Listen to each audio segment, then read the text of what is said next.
Hello students, Pallav physics के amazing platform पे आपका स्वागत है। तो सीबीएसई बोर्ड का एग्ज़ाम आ रहा है नहीं, और टेंथ के जो भी स्टूडेंट्स हैं उनके लिए अभी अभी का टाइम बड़ा ही क्रूशियल है। आप अभी 100% रिवीजन कर रहे होंगे। आपका इंग्लिश का पेपर अभी आ रहा है पहले, उसके बाद फिर साइंस का पेपर होगा। तो फिजिक्स के क्वेश्चन कुछ लेके आया हूँ मैं आज, आप उसको देख सकते हैं, फॉलो कर सकते हैं, बिल्कुल हेल्प मिलेगा उससे। तो ऑलरेडी कुछ लेक्चर्स, कुछ वीडियो सॉल्यूशंस अभी डला है, आप उसको देख सकते हैं। इम्पॉर्टेंट क्वेश्चन डला है कुछ मेरे चैनल पे, मेरा और आपका प्यारा सा चैनल पल्लव फिजिक्स। और अभी कुछ और क्वेश्चंस डाल रहे हैं, तो चलिए इसी को कंटिन्यू करते हैं, कुछ और क्वेश्चंस देख लेते हैं। तो ये पहला question, A 10 centimetre long pencil is placed, यहाँ पे मैंने 2 बार लिख दिया, नहीं ये एक ही बार है ना, ये एक ही बार है, ठीक है, ये एक ही बार है। ए 10 centimetre long pencil is placed 5 centimetre in front of a concave mirror having a radius of curvature of 40 centimetre. तो बोला है determine the position of image formed by mirror, size of image, और रे डायग्राम से बताना है पहले part वाले को। तो क्या क्या दे रखा है क्वेश्चन में? तो सबसे पहले दे रखा है एक 10 सेंटीमीटर लॉन्ग पेंसिल है ना, मतलब ऑब्जेक्ट है। पेंसिल क्या है? पेंसिल मेरा यहाँ पे ऑब्जेक्ट है, पेंसिल मेरा यहाँ पे ऑब्जेक्ट है ना। तो पेंसिल का हमको हाइट दिया हुआ है, नहीं ये 10 सेंटीमीटर बेसिकली क्या है? हाइट ऑफ पेंसिल ही तो है, लॉन्ग पेंसिल। तो ये हाइट ऑफ पेंसिल, यानी कि हम हाइट ऑफ ऑब्जेक्ट कह सकते हैं, हम इसको साइज ऑफ ऑब्जेक्ट कह सकते हैं, है ना, 10 सेंटीमीटर। ठीक है, ये दिया हुआ है। कहाँ रखा हुआ है ये 5 सेंटीमीटर कॉनकेव मिरर के फ्रंट में, कॉनकेव मिरर के सामने 5 सेंटीमीटर पे रखा हुआ है ये, है ना। तो ये बेसिकली पेंसिल ऑब्जेक्ट है, और कहाँ पे रखा हुआ है? u इक्वल टू -5 सेंटीमीटर, है ना, u इक्वल टू -5 सेंटीमीटर, ये ऑब्जेक्ट डिस्टेंस हो गया कॉनकेव मिरर से। और रेडियस ऑफ कर्वेचर, ये रेडियस ऑफ कर्वेचर 40 दिया है, और हमको ये मालूम है फोकल लेंथ ये होता है r/2, तो ये हो जाएगा 40/2, और ये हो जाएगा 20 सेंटीमीटर, है ना, 20 सेंटीमीटर ये हो जाएगा। ठीक है, इतनी बात समझ में आती है, बहुत बढ़िया। तो मेरे पास अब फोकल लेंथ भी है, u भी है, तो हम पोजीशन ऑफ इमेज बता सकते हैं। इमेज डिस्टेंस निकालेंगे तो पोजीशन ऑफ इमेज पता चल जाएगा। तो मेरे पास क्या है? कॉनकेव मिरर है। कैसा मिरर है? कॉनकेव। तो हम मिरर फॉर्मूला लगाएंगे 1/v plus 1/u equal to 1/f। तो 1/v तो निकालना है, प्लस 1/u, u कितना है? -5, और f कितना है? -20, है ना। कॉनकेव मिरर है तो फोकल लेंथ भी क्या लेना है? नेगेटिव, है ना। तो ये यहाँ पे फोकल लेंथ नेगेटिव लेंगे, ठीक है। तो इसको अब आगे सॉल्व कर लेते हैं। तो ये हो जाएगा 1/v, 1/5 इधर आ जाएगा, -1/20, ये 20 एलसीएम हो जाएगा, 5 4 जा 20 -1, ये हो जाएगा 3/20। तो v यहाँ से हो जाएगा 20/3 सेंटीमीटर, है ना। इसको डेसिमल में कह सकते हैं 6.67 सेंटीमीटर। ठीक है, तो ये हो गया पोजीशन ऑफ इमेज, ये हो गया इमेज डिस्टेंस, है ना। इमेज डिस्टेंस या पोजीशन ऑफ इमेज कह लें, ये आ गया। तो पोजीशन ऑफ इमेज कहाँ आ गया? 6.6, हाँ ये आगे, ठीक है। तो हाँ ठीक है, तो ये 20/3 सेंटीमीटर, है ना, ये इमेज डिस्टेंस आ गया कॉनकेव मिरर के केस में, है ना। कॉनकेव मिरर के केस में ये आ गया इमेज डिस्टेंस कितना? प्लस में आया है, ये ध्यान, ये देखा आपने, ये नोटिस किया, ये इमेज डिस्टेंस कॉनकेव मिरर के केस में प्लस में आया है। क्या मजेदार बात है, प्लस में आया है। कॉनकेव मिरर में तो सारे केस में इमेज डिस्टेंस नेगेटिव होता है, क्योंकि सेम साइड में बनता है, जिधर ऑब्जेक्ट है उधर ही बनता है। अगर ये प्लस आ रहा है, मतलब ये वो वाला स्पेशल केस है जिसमें दूसरे साइड में, है ना, मिरर के पीछे इमेज बनता है, वो वर्चुअल इमेज, वो अपराइट इरेक्ट सीधा बनता है ना, ये वो वाला केस है। तो आपको आइडिया लग गया होगा बिना आगे कुछ बात किए कि ऑब्जेक्ट जरूर कहाँ रखा गया है? पोल और फोकस के बीच में, और दिख भी रहा है यहाँ से, है ना। ये u 5 सेंटीमीटर है ना, और फोकल लेंथ है 20 सेंटीमीटर, है ना। तो फोकस 20 और ऑब्जेक्ट 5, यानी कि पोल और फोकस के बीच है ऑब्जेक्ट, है ना। फोकल लेंथ ज़्यादा है, ऑब्जेक्ट डिस्टेंस कम है, तो पोल और फोकस के बीच में कहीं ऑब्जेक्ट है। ठीक है, ये पहले इतनी बात। अभी रे डायग्राम बनाएंगे तीसरे क्वेश्चन में, तो वहाँ समझ में आ जाएगा। ये रे डायग्राम अभी बनाने ही वाले हैं, बिल्कुल परेशान नहीं होना है। आगे है what is the size of image, image का साइज पूछा है, तो ये फर्स्ट पार्ट का आंसर हो गया। सेकेंड पार्ट पूछा है साइज ऑफ इमेज, तो इमेज का साइज कहाँ से आएगा, मैग्निफिकेशन के लॉजिक से। मैग्निफिकेशन होता है साइज ऑफ इमेज या height of image, size of image bye size of object, है ना, साइज ऑफ ऑब्जेक्ट। तो साइज ऑफ इमेज हमको निकालना है ना, साइज ऑफ इमेज तो हमको चाहिए ही, साइज ऑफ ऑब्जेक्ट हमको पता है। और मैग्निफिकेशन को हम ऐसे डिफाइन कर सकते हैं, height of image, height of image by height of object, है ना, height of image by height of object. ठीक है, यहां ऐसे भी डिफाइन कर सकते हैं। तो हाइट ऑफ इमेज को हम शॉर्ट में लिख लेते हैं HI, ठीक है। और हाइट ऑफ ऑब्जेक्ट हमको दिया हुआ है 10 सेंटीमीटर, पेंसिल का ये दिया हुआ है।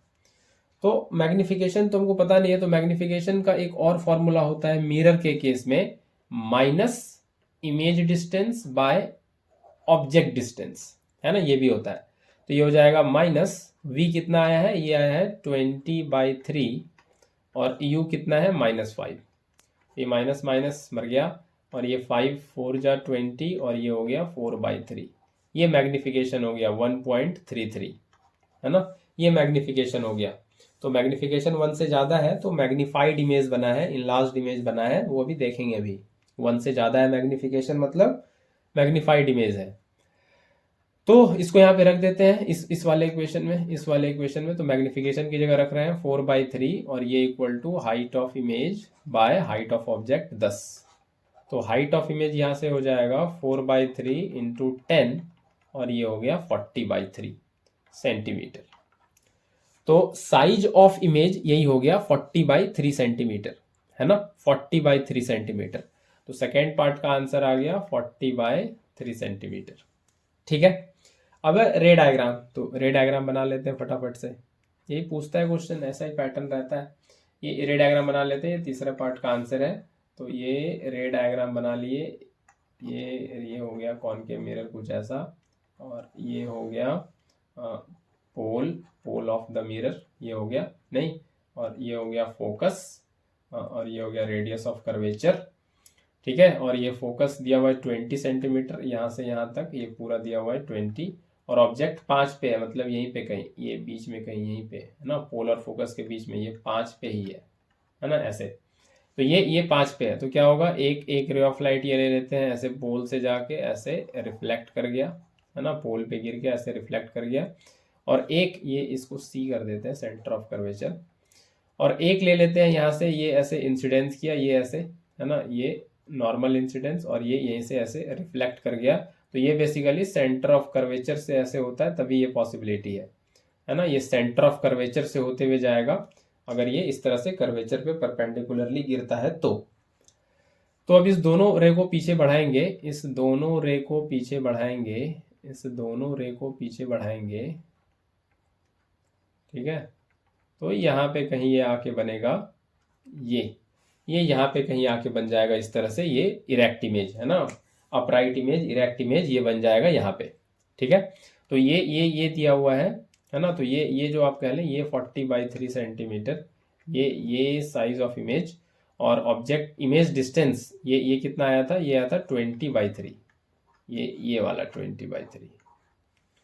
ठीक है, क्लियर है कहानी पूरी, है ना, पूरी कहानी क्लियर है, साफ है बिल्कुल पिक्चर।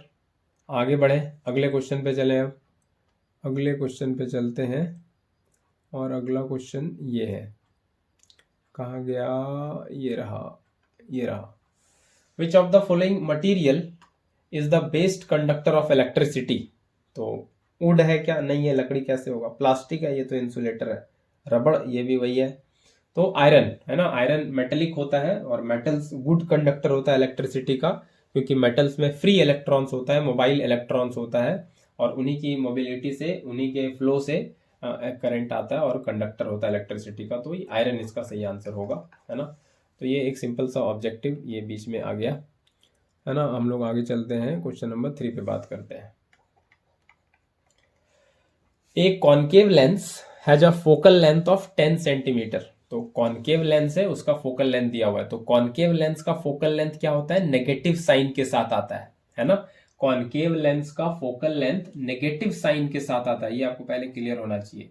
ये हो गया -10 सेंटीमीटर, है ना, -10 सेंटीमीटर, ये पहले क्लियर हो गया। At what distance should the object from lens be placed. Object को कहाँ रखा जाए, मतलब यू पूछा जा रहा है हमसे, ठीक है, यू पूछा जा रहा है। So that it forms an image at 5 centimetre from the lens. Lens से इमेज कहाँ बने, 5 सेंटीमीटर पे। लेंस से इमेज कहाँ बनेगा, 5 सेंटीमीटर पे, ये बोला जा रहा है। और हमसे बन रहा है ये इमेज 5 सेंटीमीटर पे, और ये हमको बोला जा रहा है यू, है ना, at it forms an image at 5 centimetre from the lens. तो कॉनकेव लेंस में आपने देखा होगा कि सेम साइड में ही इमेज बनता है। कॉनकेव लेंस में आपने ये देखा होगा कि सेम साइड में ही इमेज बनता है कॉनकेव लेंस में, है ना। तो क्या हो जाएगा इसमें, तो should the object from lens be placed, तो 5 सेंटीमीटर फ्रॉम द लेंस, तो सेम साइड में बनता है, तो v -5 लेंगे क्योंकि लेफ्ट साइड में ही बन रहा होता है ना। तो अब यहाँ से लेंस फॉर्मूला लगा दें, 1/v - 1/u = 1/f। तो ये 1/-5 और -1/u और ये 1/-10। तो ये 1/-5 1/-10 को इधर कर लें प्लस, और ये 1/u, तो ये आ जाएगा 10 LCM, -5 2 जा 10 + 1 और ये 1/u। तो ये हो जाएगा -1/10 1/u, और u हो जाएगा -10 सेंटीमीटर, है ना। u हो जाएगा -10 सेंटीमीटर, ठीक है। u कितना आ जा रहा है, u आ जा रहा है -10 सेंटीमीटर, मतलब फोकल लेंथ के बराबर, मतलब फोकल लेंथ के बराबर u आ जा रहा है। तो कहानी क्या है इसका, रे डायग्राम थोड़ा समझें क्या। तो ये एक convex lens, sorry concave lens, convex नहीं कॉनकेव लेंस, ये इस तरह से, ये एक कॉनकेव लेंस, ठीक है, ये एक कॉनकेव लेंस, और ये हो गया principal axis, and this is optical centre, ठीक है। और इसका यहाँ पे ये कह लेते हैं, ये है फोकस, है ना, ये फोकस। तो ये फोकल लेंथ दिया हुआ है 10 सेंटीमीटर, और मेरा ऑब्जेक्ट डिस्टेंस भी यही निकल के आया 10 सेंटीमीटर। और इमेज कहाँ पे बन रहा है, इमेज बन रहा है 5 पे, है ना, इमेज बन रहा है 5 पे, ऐसा क्वेश्चन कह रहा है। तो मेरा तो ये आया, यहाँ पे आया मेरा ये मेरा ऑब्जेक्ट डिस्टेंस, मेरा यू जो है यहाँ पे निकल के आया फोकल लेंथ पे ही, है ना। फोकल लेंथ पे ही मेरा क्या निकल के आया, मेरा आया फोकल लेंथ पे ही मेरा क्या निकल के आया, मेरा आया इमेज, है ना। क्या आया मेरा, फोकल लेंथ पे ही आया मेरा ऑब्जेक्ट डिस्टेंस यू मेरा यही पे, ये मेरा 10 आया, है ना, मेरा यू आया 10, ये वाला। तो अब यहाँ से बिल्ली की आवाज आ रही है बहुत जम के, नहीं। तो ये ऑब्जेक्ट आ गया 10 पे, ठीक है। तो यहाँ से ये रह जाएगा यहाँ पे, और ये करेगा यहाँ पे ये डाइवर्ज, है ना, ये यहाँ पे कर जाएगा डाइवर्ज, ठीक है। और एक रे ये ले लेते हैं, ऑप्टिकल सेंटर से पास करेगा, ये इस तरह से ऑप्टिकल सेंटर, थोड़ा सही बनाना है इसको सीधा। बिल्ली की आवाज़ थी काफ़ी हॉरिफाइंग, बिल्कुल, है ना। ये यहाँ से पास करेगा ऑप्टिकल सेंटर से, ठीक है, ये वाला रे। तो इसको पीछे बढ़ाएंगे, तो ये यहाँ पे इमेज बनेगा ऐसे, है ना, ये 5 सेंटीमीटर पे, है ना, यही बन रहा है सेम साइड में, यही बोल रहे थे कॉनकेव लेंस में सेम साइड में बनता है, इसीलिए v जो है माइनस लिए थे, है ना, -5, ठीक है। तो ये हो गया, और ये आ जा रहा है कितना, 5 सेंटीमीटर, ठीक है, ये आ जा रहा है 5 सेंटीमीटर रखा हुआ है इमेज, और ऑब्जेक्ट आ जा रहा है मेरा 10 सेंटीमीटर, और फोकल लेंथ पे ही रखा हुआ है, ठीक है। क्लियर हो गया ये। आगे चलें अगले क्वेश्चन पे, क्वेश्चन नंबर 4। हाँ, तो ये क्वेश्चन है, what is myopia and hypermetropia, है ना। मायोपिया, तो इसको ऐसे टेबुलर फॉर्म में समझ लें क्या, ये मायोपिया इधर लिख लें थोड़ा, और ये इधर हो गया हाइपरमेट्रोपिया, है ना, हाइपर हाइपरमेट्रोपिया।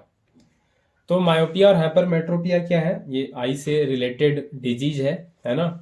विजन में डिफेक्ट आ जाता है, तो ये दोनों उसी से पर्टेन करता है, उसी से रिलेटेड है कुछ। ठीक है, मायोपिया को कहते हैं और near sightedness, near sightedness, sightedness Hindi में कहते हैं नजदीक दृष्टि दोष। हाइपरमेट्रोपिया हो गया फार साइटेडनेस, फार साइटेडनेस। ठीक है, नियर साइटेडनेस और फार साइटेडनेस। तो मायोपिया में क्या होता है बेसिकली, दोनों है क्या, ये दोनों डिफेक्ट इन विजन ही है ना, देखने में कुछ प्रॉब्लम आता है, दोनों डिफेक्ट इन विजन है। तो मायोपिया में क्या होता है बेसिकली, मायोपिया में कि नियर बाय ऑब्जेक्ट तो दिखता है ना, तो यहाँ पे नाम भी क्लियर रखें, नियर साइटेडनेस, नजदीक वाला दिखता है ना। नियर साइटेडनेस मतलब नजदीक वाला दिख जाता है, दूर वाला नहीं दिखता। मायोपिया मतलब नजदीक वाला दिख जाता है, दूर वाला नहीं दिखता। नाम में भी लिखा हुआ है नियर साइटेडनेस, नजदीक वाला दिखता है। तो मायोपिया में क्या होता है कि कोई आदमी जो मायोपिया से सफर कर रहा है, ए पर्सन पूरा लिखें क्या, a person suffering from myopia, suffering from myopia can see near by objects but can't see farther objects, है ना, या डिस्टेंट ऑब्जेक्ट, ये ज्यादा सही रहेगा, डिस्टेंट ऑब्जेक्ट क्लियरली, है ना। ब्लरी विजन हो जाता है ना, ब्लरी विजन हो जाता है, ब्लड हो जाता है, थोड़ा ब्लर हो जाता है दूर वाला ऑब्जेक्ट देखने में, जिसको मायोपिया होता है। और फार साइटेडनेस क्या है, नाम से भी क्लियर है, हाइपरमेट्रोपिया फार साइटेडनेस, फार साइटेडनेस दूर वाला दिखता है ना। तो इसमें क्या होता है, अब शॉर्ट करते थोड़ा, उतना नहीं लिखते, टाइम जाएगा। अब यहाँ पे लिख देते हैं क्या इसको, कि नियर बाय ऑब्जेक्ट नहीं दिखता है, दूर वाला दिखता है। कैन सी डिस्टेंट ऑब्जेक्ट, दूर वाला दिखता है, can see distant object but can't see near by object. इसमें उल्टा, नियर वाला ही नहीं दिखता है, can't see near by object, है ना। इसमें क्या होता है, नियर वाला ही नहीं दिखता है। ठीक है, ये एक पॉइंट पहले क्लियर हुआ, ये एक पॉइंट पहले क्लियर हुआ, है ना, ये एक पॉइंट पहले क्लियर हुआ। अब ये समझ लें कि ये क्यों जाता है, मायोपिया क्यों हो जाता है। तो इसमें क्या होता है कि आई बॉल का जो कर्वेचर है वो थोड़ा बढ़ जाता है, इलोंगेट कर जाता है ना। तो इलोंगेशन ऑफ आई बॉल, है ना, elongation of eye ball, curvature जो है ना थोड़ा बढ़ जाता है।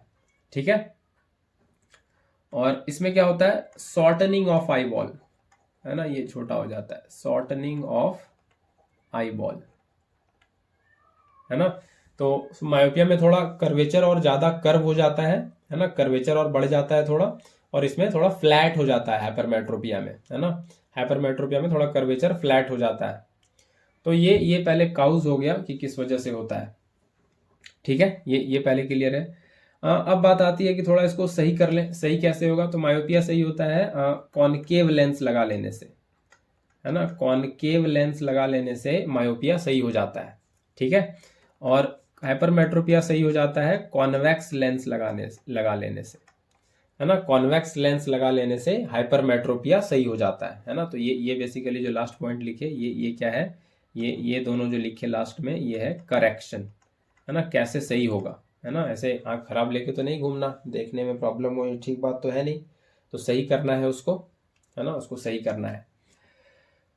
तो इतना आप लोग लिखते हैं मायोपिया और हाइपरमेट्रोपिया में तो चलेगा, है ना। थोड़ा और सुंदर हो सकता है अगर आप रे डायग्राम भी थोड़ा बना के दिखा दो, है ना, कि कॉनकेव लेंस लगा के, कॉन्वेक्स लेंस लगा के। तो ये लगाने का यही पर्पस है, तो वो पर्पस भी लिख दें, है ना, थोड़ा और लिखें इसमें पर्पस, कॉनकेव लेंस क्यों लगा लेते हैं। तो क्या होता है मायोपिया में, इन मायोपिया क्या हो जाता है दिक्कत, कॉनकेव लेंस कैसे सही करता है वो तो लिख दिए पहले। इन मायोपिया क्या होता है कि जो रेज ऑफ लाइट है, रेज ऑफ लाइट है, ये कन्वर्ज कर जाता है ना, ये कन्वर्ज कर जाता है, कन्वर्ज बिफोर, है ना, बिफोर रेटिना, है ना, रेटिना के पहले, है ना, जहां रेटिना है वहां के पहले कन्वर्ज कर जाता है रेज ऑफ लाइट मायोपिया में। और हाइपरमेट्रोपिया में क्या होता है, इन हाइपरमेट्रोपिया क्या होता है कि जो रेज ऑफ लाइट है, rays of light converge behind the retina या बियॉन्ड रेटिना, है ना, बिहाइंड द रेटिना ऐसे कह सकते हैं, है ना। तो रेटिना जहां पे है उसके पहले कन्वर्ज कर जाता है मायोपिया में, तो कैसे इमेज बनना हुआ दिखेगा, और हाइपरमेट्रोपिया में पीछे करता है तो वहां भी नहीं दिखेगा। तो वही करते हैं कि ये जो रेटिना से पहले कन्वर्ज हो रहा है, तो कॉनकेव लेंस लगा के क्या फायदा मिलता है कि थोड़ा रेस पहले डाइवर्ज होता है, फिर लेट से कन्वर्ज होता है रेटिना पे। और हाइपरमेट्रोपिया में क्या होता है कि ये पीछे कन्वर्ज हो रहा है, तो उसको और पहले कन्वर्ज करना है, तो कॉन्वेक्स लेंस लगाते हैं ताकि जल्दी से कन्वर्ज हो, ठीक है, ताकि जल्दी से कन्वर्ज हो। तो रे डायग्राम बना सकते हैं आप लोग, और मैंने एक वीडियो में बना के भी रखा है, आप लोग देख सकते हैं। अदरवाइज थोड़ा थोड़ा बना देते हैं, बात समझ में आ जाए, थोड़ा थोड़ा बना देते हैं, ठीक है, थोड़ा थोड़ा बना देते हैं, रफ आइडिया, है ना। ये इस तरह से नहीं, थोड़ा सही से बनाया जाए, थोड़ा बस रफ आइडिया एक दे दें, एक रफ आइडिया, कोई बात नहीं, क्वेश्चन और कर लेंगे अगले वीडियो में, लेकिन ये सीखना जरूरी है। तो ये यहाँ पे ये आपका नेचुरल लेंस तो है ही, लेकिन ये अभी कन्वर्ज नहीं कर पा रहा सही से, तो क्या करते हैं, एक कॉनकेव लेंस लगाते हैं आगे, है ना, चश्मा जो पहनते हैं ये कॉनकेव लेंस लगा लेते हैं। क्या करता है कि ये जो रेज ऑफ लाइट आ रहा है ना, ये जो रेज ऑफ लाइट आ रहा है, इसको क्या कर देता है, ये डाइवर्ज कर देता है थोड़ा, है ना, ये डाइवर्ज कर देता है, पहले सीधे सीधे जाके कन्वर्ज करता तो यहीं आगे कन्वर्ज कर जाता कहीं यहीं पे, तो क्या करता है पहले इसको डाइवर्ज कर देता है, ये लो थोड़ा डाइवर्ज हो गया। अब यहाँ से ये डाइवर्जेंट रे जाएगा, ये यहाँ से यहाँ से डाइवर्जेंट रे जाएगा, तो फिर अब ये जब कन्वर्ज करेगा तो ये सही जगह पे कन्वर्ज होगा जाके, है ना।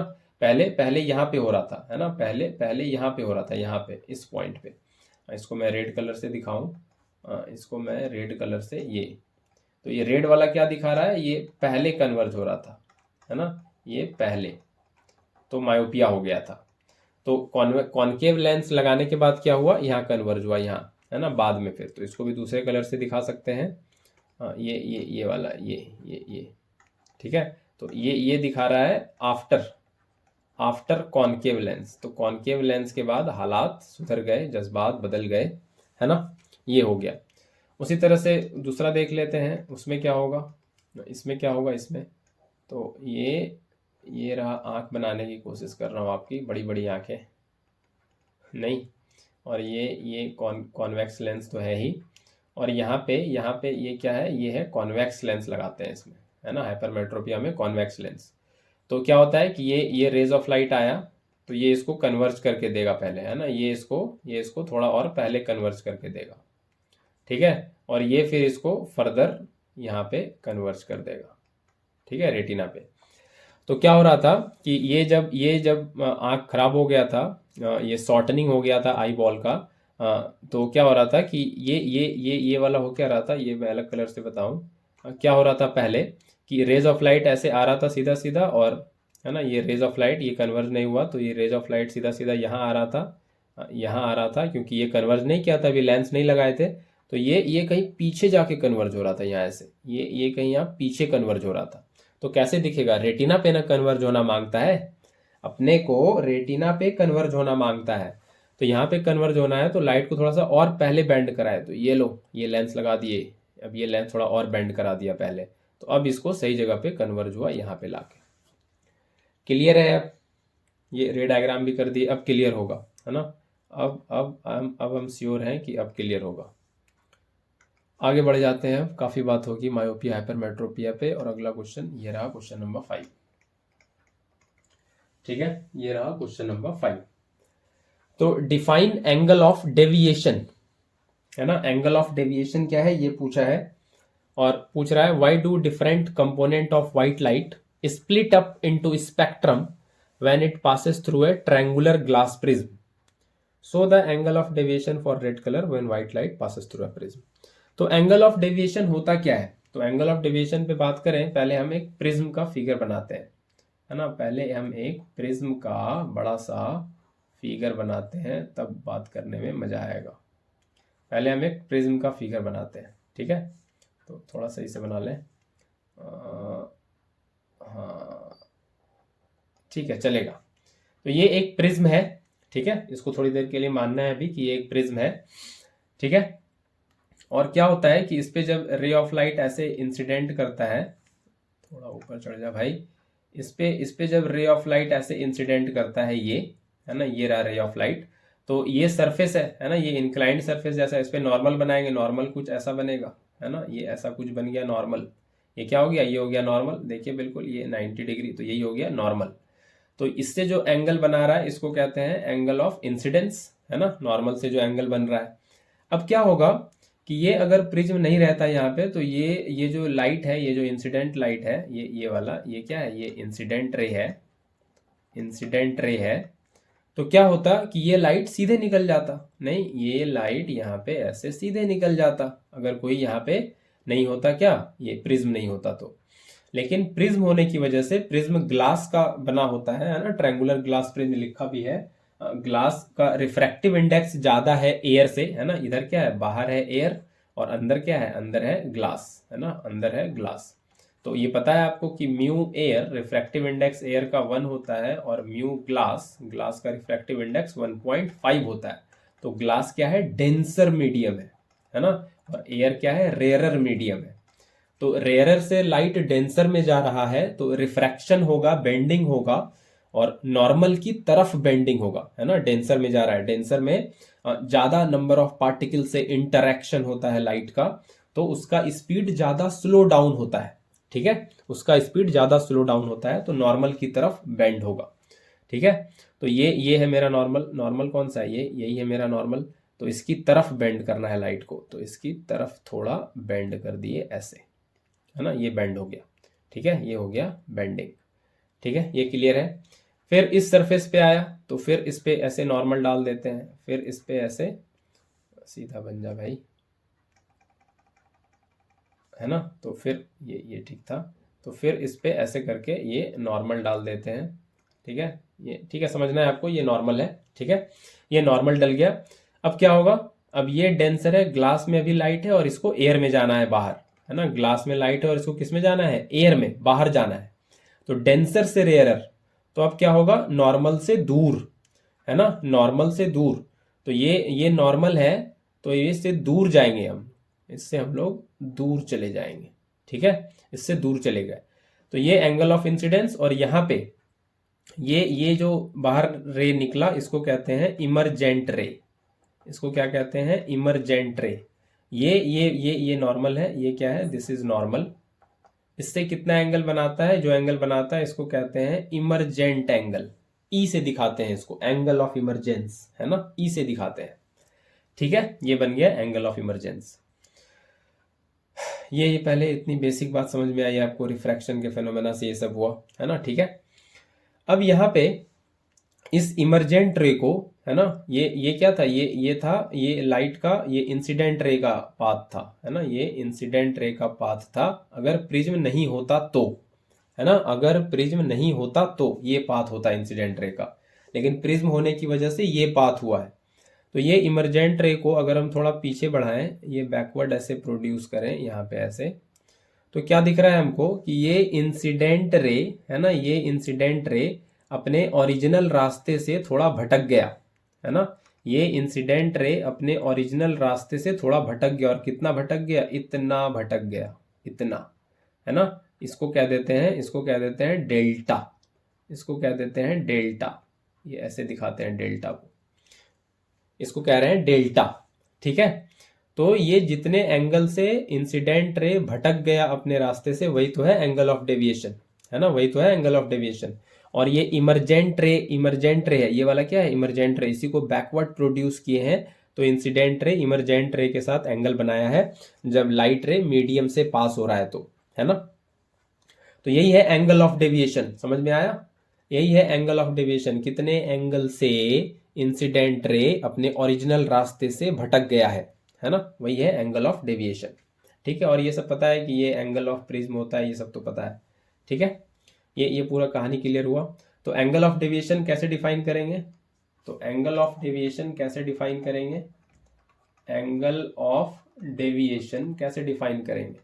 तो ये एंगल है बिटवीन, ये मेरा स्टाइल है B/W, बिटवीन कहते हैं इसको, between incident ray and emergent ray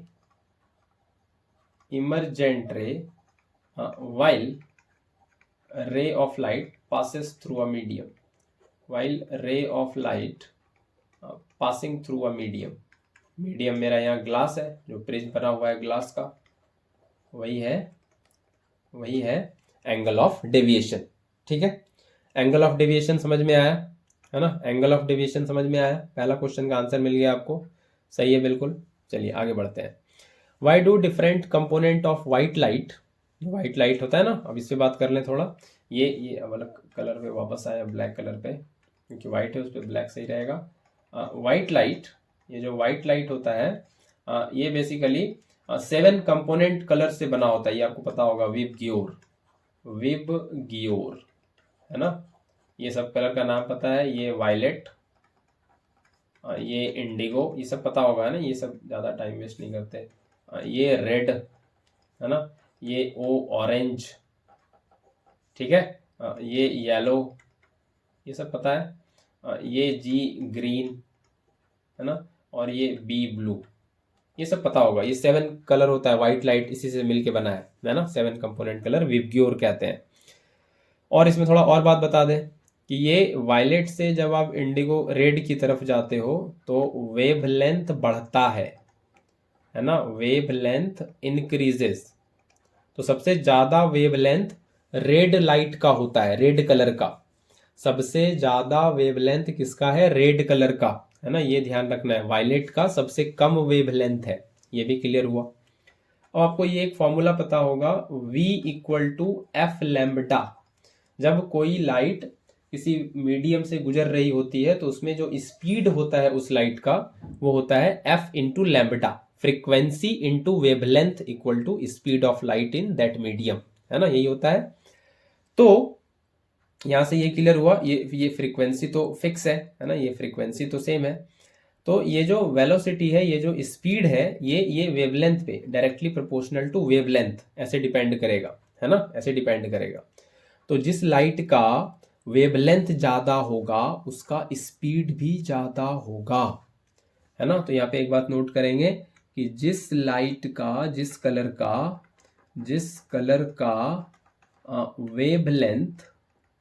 wavelength ज्यादा होगा तो क्या होगा? उसका स्पीड भी ज्यादा होगा। नहीं, ये लगा के रखे हैं v directly proportional to lambda, तो उसका स्पीड भी ज्यादा होगा, उसका स्पीड भी क्या होगा? ज्यादा। जिसका वेवलेंथ ज्यादा उसका स्पीड ज्यादा। तो यहां से बहुत क्लियर है कि रेड लाइट का, रेड कलर का, है ना, ये वायलेट है और यहां से बढ़ते बढ़ते रेड तक जाते हैं। तो वायलेट का सबसे स्मॉलेस्ट वेवलेंथ है, स्मॉलेस्ट लैम्डा, और रेड का लार्जेस्ट, ग्रेटेस्ट वेवलेंथ है। तो स्पीड की भी बात होगी तो वायलेट का सबसे कम स्पीड होगा और रेड का सबसे ज्यादा स्पीड होगा, है ना, रेड का सबसे ज्यादा स्पीड होगा। ये एनालॉजी भी क्लियर है। अब यहां से एक और, ये सारा एनालॉजी समझा ही दे रहे हैं, फिर डायरेक्ट हम लोग क्वेश्चन कर लेंगे जो क्वेश्चन पूछा गया, इसलिए पहले सबको बता दे रहे हैं।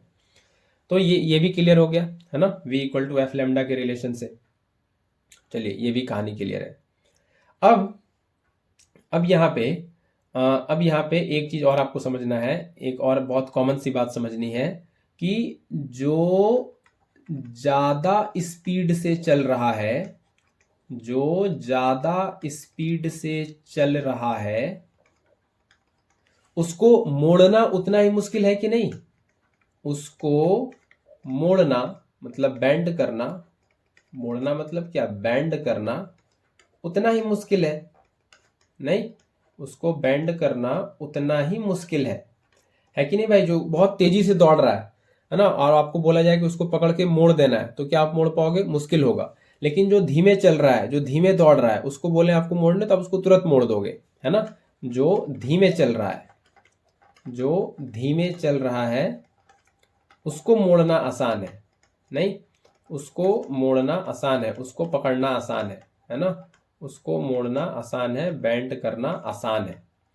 यही बात यहाँ पे अप्लाई होती है कि वायलेट से रेड की तरफ जब जाते हैं तो क्या होता है, स्पीड, है ना, ये स्पीड लिखे हैं अब, स्पीड जो है ये बढ़ता है, इंक्रीज करता है ना, स्पीड इंक्रीज करता है क्योंकि वेवलेंथ इंक्रीज करता है। तो जैसे जैसे स्पीड इंक्रीज करता है तो उतना ज्यादा मुश्किल होता जाता है बैंड करना ज्यादा मुश्किल हो जाता है। और सबसे छोटा वेवलेंथ वायलेट का है तो उसका स्पीड भी कम है, इसलिए उसको मोड़ना ज्यादा इजी है ना, इसलिए उसको मोड़ना ज्यादा इजी है। ठीक है, इसीलिए यहाँ प्रिज्म में जब व्हाइट लाइट ऐसे इंटर करता है तो वो व्हाइट लाइट जो है ना, क्वेश्चन पूछा है ना, why do different component of white light split into spectrum when it passes through a triangular glass prism. तो थोड़ा अब आगे क्वेश्चन लिखा हुआ है तो एक काम करते हैं, अगर आप लोग यहाँ तक नोट कर लिए तो थोड़ा इसको अब इरेज करने जा रहे हैं, है ना। ये लॉजिक समझ में आया ना, ये वाला ज़्यादा स्पीड से चल रहा है वाला उसको मोड़ना मुश्किल है, हाँ, तो इसको थोड़ा इरेज कर रहे हैं। यहाँ पे थोड़ा हमको अब समझाना पड़ेगा वो स्प्लिटिंग दिखा के। तो ये लॉजिक क्लियर रखना है, ज़्यादा स्पीड से चल रहा है उसको मोड़ना मुश्किल है ना। ऐसे भी भाई कोई सड़क पे बहुत तेज चल रहा है तो उसको आप मोड़ पाओगे क्या, कि मुड़ जा भाई इधर, तो नहीं मुड़ेगा, वो तो चल रहा है बहुत फास्ट। जो बहुत धीमे चल रहा है उसको आप मोड़ दोगे तुरंत, है ना। जो बाइक से चल रहा है उसको मोड़ पाओगे क्या, नहीं मोड़ पाओगे। जो पैदल चल रहा है उसको आप मोड़ दोगे, धीमे चल रहा है वो। तो यही कारण है कि जब इस प्रिज्म से व्हाइट लाइट गिरती है और व्हाइट लाइट जब गुजरती है प्रिज्म से, है ना, यही कारण है जब व्हाइट लाइट इस प्रिज्म पे गिरती है ऐसे, तो ये व्हाइट लाइट अंदर, ये जब बेंडिंग होता है ना, ये रिफ्रैक्शन होगा, है ना। ये नॉर्मल रहा, ये नॉर्मल रहा, ये रेयरर मीडियम है और ये डेंसर मीडियम है, तो बेंडिंग तो होना है, ये बात कंफर्म है, रिफ्रैक्शन तो होगा। लेकिन जब बेंडिंग होता है तो व्हाइट लाइट, ये जो व्हाइट लाइट है इसमें जो 7 कलर है विबग्योर, वो अलग क्यों हो जाता है, सेपरेट क्यों हो जाता है एक दूसरे से, है ना। साथ में क्यों नहीं रहता, साथ में क्यों नहीं बैंड होता, बेंडिंग का अमाउंट सेम क्यों नहीं है, बेंडिंग अलग अलग अमाउंट से क्यों होता है, किसी का ज्यादा बेंडिंग किसी का कम क्यों, तो वही कारण है। जो सबसे धीमे चल रहा है वायलेट तो उसको मोड़ना ज्यादा आसान है, फिर उससे और थोड़ा तेज चला इंडिगो तो थोड़ा उसको और मोड़ना मुश्किल। जैसे जैसे बढ़ते जाते हैं रेड सबसे ज्यादा स्पीड पे है, उसको मोड़ना सबसे मुश्किल। इसीलिए रेड देखिए आप लोग, जैसे अभी बनाते हैं तुरंत से, ये आपको ऐसे दिखता है, ये सबसे ज्यादा मुड़ा वायलेट, है ना, फिर उससे कम मुड़ा इंडिगो, फिर उससे कम मुड़ा ब्लू, है ना, फिर उससे कम मुड़ा ग्रीन, फिर उससे कम मुड़ा येलो, फिर उससे कम मुड़ा ऑरेंज, और सबसे कम मुड़ता है रेड, है ना। यही तो है, इसलिए रेड इधर आता है ना, सबसे ऊपर में, क्योंकि वो कम मुड़ता है अपने ओरिजिनल रास्ते से। ठीक है, और इसी को फिर सबको स्क्रीन पे ऐसे ऑब्टेन कर लेते हैं, ये बैंड ऑफ 7 कलर्स जिसको आप स्पेक्ट्रम कहते हो, है ना, ये ऐसे ऑब्टेन कर लेते हैं और ये विबग्योर के ऑर्डर में रहता है ना। ये आपको लिख लेना है, ये समझ रहे हो आप, है ना, विबग्योर के ऑर्डर में ऐसे रहता है। तो रेड देखो सबसे आप ऊपर होता है, क्योंकि ये रेड कलर लिस्ट डेविएटेड है ना, इसको मोड़ना उतना मुश्किल है, इसको मोड़ना उतना आसान नहीं है, क्योंकि ये बहुत फास्ट स्पीड पे जा रहा है ना, v directly proportional to lambda. Red का वेवलेंथ ज्यादा है, उसका स्पीड ज्यादा है, उसको ये मीडियम के लिए उसको मोड़ना उतना उतना आसान नहीं है, इसीलिए वो लिस्ट डेविएटेड होता है अपने ओरिजिनल पाथ से। समझ में आया। तो सबका स्पीड अलग अलग है, तो यही आंसर करना है इसमें कि क्यों अलग हो जाता है, बिकॉज डिफरेंट